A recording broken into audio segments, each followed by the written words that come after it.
So hi, my name is Tommaso. I come from Italy, and I am a volunteer at Woodcraft Folk at the moment in London. And I am going to give you a short presentation on international volunteering and the European Solidarity Corps, which is the volunteering program that I am currently doing and that you may also be interested in doing at some point in the next years of your life. And in this presentation, I'm going to talk about what the European Solidarity Corps, or ESC, is, and how does it work, and how you can participate as well. And then just some more information in general about what are some of the good things about volunteering abroad, and what are some of the challenges that you might face. So the European Solidarity Corps, or ESC, is a EU-funded program launched in 2016 that allows young people to participate in volunteering projects in Europe. And it aims to promote intercultural exchange and to encourage young people to engage in projects that are interesting for them and that benefit communities in Europe. And I think in general, it's a great opportunity for young people who want to take social action and who want to do an experience in a different country and connect with other people from different countries and different cultures. ESC projects can last from 2 up to 12 months, depending on the nature of the project. And of course, this will be specified in advance. And the great thing about doing an ESC is that all living and travel costs are covered by the European Union. And these include, for example, traveling from the UK to your destination country and back, accommodation, food, as well as some pocket money that you will get every week. So all the projects, without exception, are designed to allow young people to participate without having to spend anything. Of course, you will not be paid. This is still volunteering, but you will not have to spend anything to live abroad. So this is really great, I think. Each project has a slightly different arrangement on how they financially support volunteers. In some projects, for example, volunteers might sleep in a shared house, or in which they may have their own room or might have to share one, or maybe they are hosted in a host family, which is my case at the moment. And regarding food, some projects might provide food for volunteers almost every day, while in other projects, volunteers might be required to cook for themselves more often. So this really depends, and all this will be specified in every project description before you apply, so that you know what to expect before you start your project.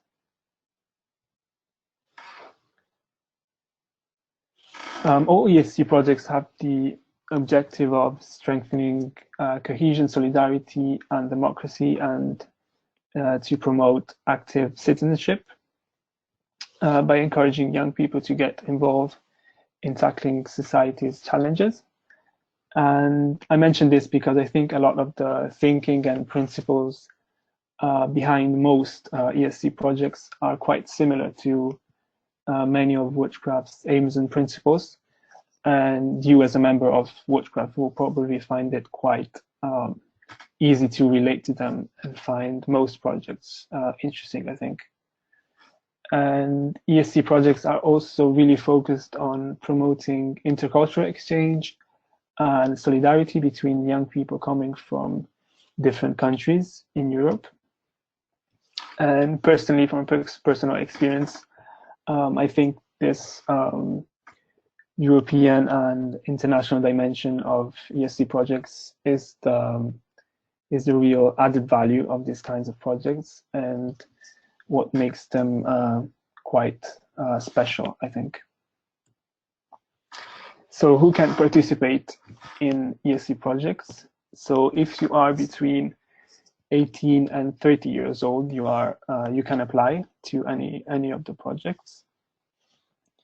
Participants must be legally resident in an EU country or a number of partner countries, which includes the UK. Of course, now with Brexit negotiations, the situation is not 100% clear, but Brexit shouldn't be a problem for this. Some projects may have some age or nationality restrictions, depending on the nature of the project. So always check this in advance before you apply.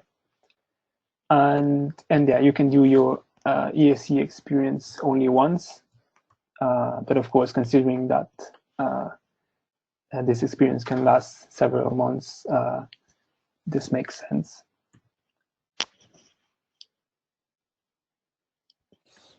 So what kind of projects does ESC offer?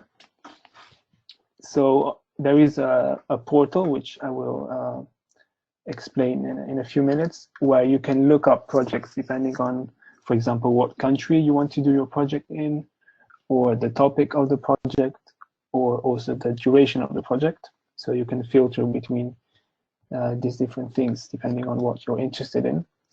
And you can do projects in most European countries, as well as some countries in North Africa, such as Tunisia, and in the Middle East, such as Israel and Palestine, I think. And projects topics include citizenship and democratic participation, environment and natural protection, physical education and sports, integration of refugees and migrants, health and well-being, education and training, creativity and culture, entrepreneurship. So as you can see, there is a really wide range of topics from which you can choose from. And also within each of these topics, there is also quite a variety of different projects you can get involved in. And yeah, this is a map which shows the number of projects in each part of Europe. So the number indicates the number of projects in a certain area. And as you can see, there are quite a lot of projects you can choose from, especially I think in France, Germany, and Spain, and also quite a lot in some Eastern European countries. So yeah, just to give you an overview of the number of projects you can choose from. And yeah, this is an example of a project. As you can see, it says at the bottom right, this project takes place from August 2020 until August of 2021. And this project is about being involved in a daycare center for children and youth, and in a daycare center for people with minor mental disabilities. And they're looking for 3 volunteers to get involved in this project, and it takes place in Slovenia. So this is an example of a project that you might find on the website. This other project takes place in Spain, and it lasts 6 months from June 2020. And as you can see, it specifies that it's looking for applicants from France, Germany, Poland, and Romania. So in this case, they are looking for volunteers from specific countries for different reasons. So as I mentioned before, always check this out before applying for a project. And this project is about discovering the world of eco-villages and sustainability. So I imagine this project is more about the environment and climate change, and yeah, learning to live a more sustainable lifestyle. And finally, the third example, this one is about alternative schools in Austria.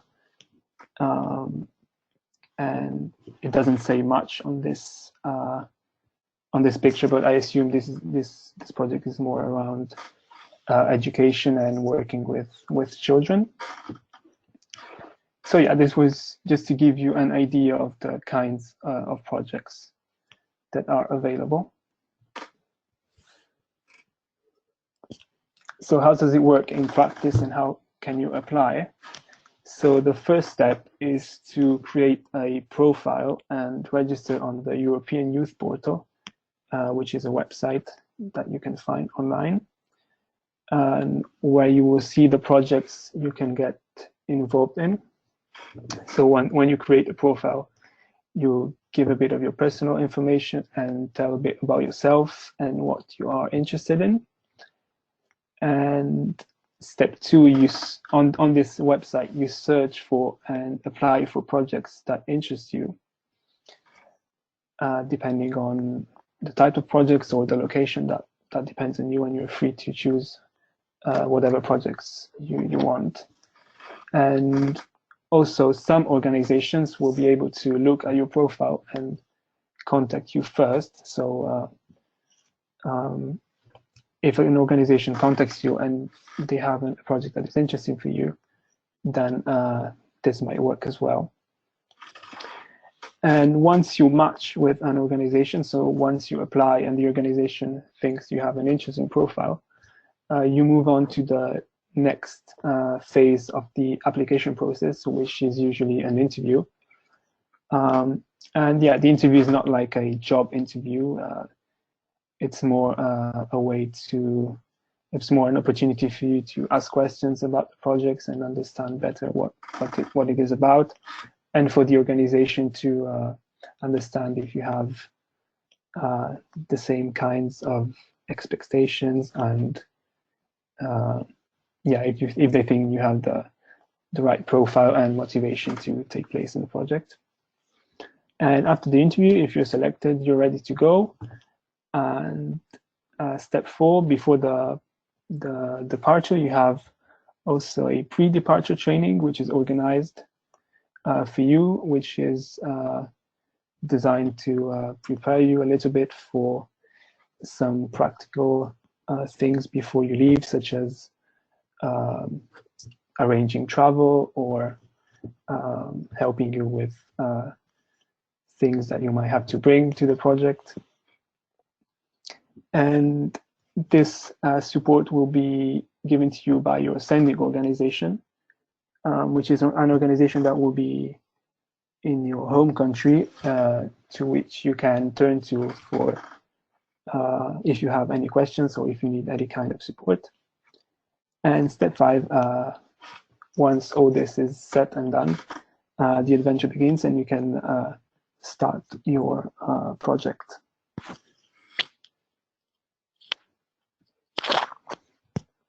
So the last few slides are about some of the good things about volunteering abroad in general. I listed here a few things that came to my mind while I was doing this presentation. The first thing I wrote down is making new friends and meeting new people. I think volunteering abroad is a great way to make new friends.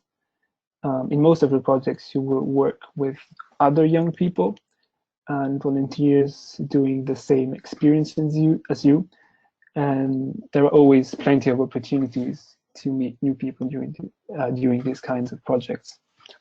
And during the ESC, you will also attend different trainings and workshops with other volunteers around Europe, in which you will be able to share your experiences, and which are always really good places and ways to meet people from different countries and cultures. Then learning a new language, doing an ESC project is also really a great opportunity to learn a new language. The ESC offers free language classes during your volunteering program. And the language depends, of course, in which country you're doing your experience. So, for example, if you choose a project in Germany, you will have the opportunity to take German classes. If you take one in Spain, you will take Spanish classes, etc. And of course, also the fact that you will live in a place where the language you're trying to learn is spoken all the time around you, and that you have to use it every day makes it really easy to pick it up and learn it quickly.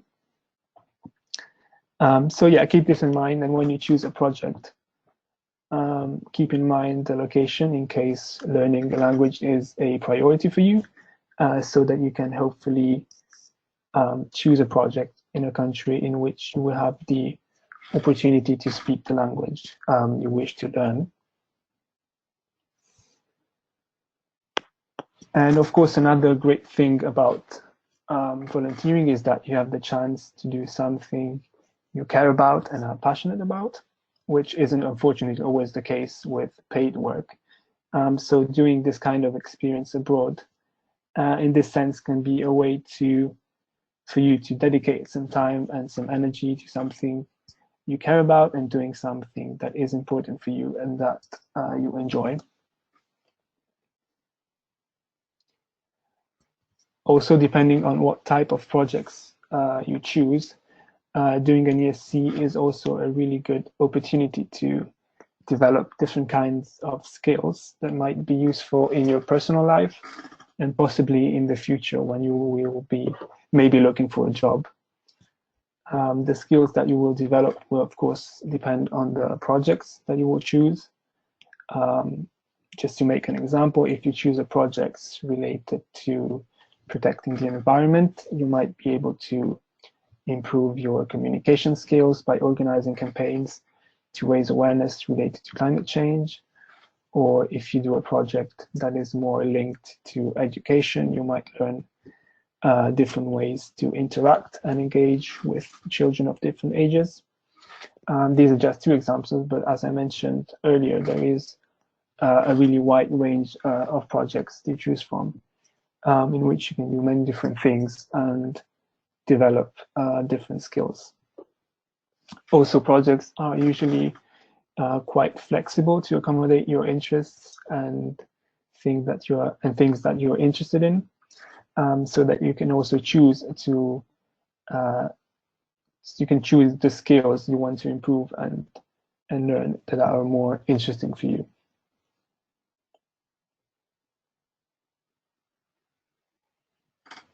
And as you can imagine, traveling abroad is also great because you get to visit a new country and learn about its culture and people.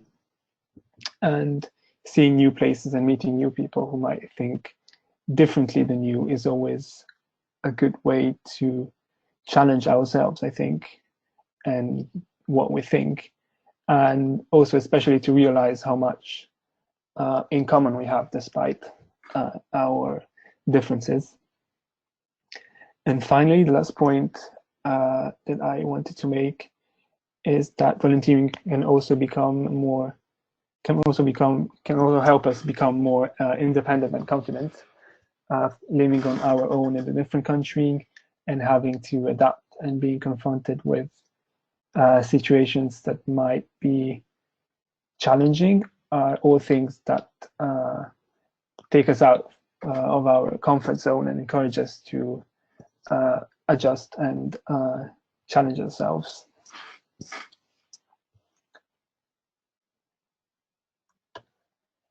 And finally, some of the challenges that you might face, that people in general face when they volunteer abroad. These are some of the most common challenges that volunteers face and that I sometimes faced during my different volunteering experiences. So the first one I wrote down is homesickness or loneliness. Although they're not the same thing, they are often linked together. Homesickness and loneliness are very common things for volunteers to experience at some point of their project. Some people might feel it as soon as they arrive in the new place, while for others, it might happen after some time. But yeah, it's an absolutely normal thing, and there are many ways to cope with homesickness and loneliness. And a good thing about the ESC is that during the whole duration of your experience, you will have a mentor who is someone that you can talk about, to ask for advice about anything, or if you need help or support with anything. And as I said, these kinds of issues are completely normal, and there is nothing to be ashamed of in asking for help when we need. When we start a project, sometimes might be a bit difficult to settle in and to adapt to a new environment. For example, we might not make friends as quickly as we wish to, or the project and the work we do might be a bit different than what we expected. And so, yeah, we might feel a bit lost and disoriented sometimes. Again, this is normal, and adjusting to a new environment takes a bit of time. And if this problem persists, you can always talk about it to your supervisor or your mentor. The third point that I wrote down is cultural shock. So it's a bit similar to the previous point. When we travel to a new country, many of the things that we are used to are not available in the way in which they normally are. So I'm thinking about such as our house, our friends and family. We have to maybe eat different food, or we might have to go to places we don't normally go. Again, like the previous point, it takes a bit of time to adapt, and feeling a bit lost at the beginning is normal. And I think something that will help you during your ESC project is the fact that there will probably be other volunteers in the same situation as you, so you will be able to support each other in this sense. And finally, I wrote down communication problems. Being in a place where you don't speak the language and cannot understand what is said around you, and having issues sometimes to communicate to people around you can be challenging. But usually these projects are so international and work with volunteers from all around Europe that most people will probably speak English, so it shouldn't be a major issue. And also, as I said before, keep in mind that you will also learn the language. So hopefully by the end of your stay, you will be able to communicate with other people in the local language. So this is the end of my presentation. I hope you have a better idea of what the ESC is and what the good things about international volunteering are, and some of the challenges. And if you have any questions about anything I mentioned during my presentation, you can send me an email at this email address on this last slide. And yeah, thank you for listening to my presentation.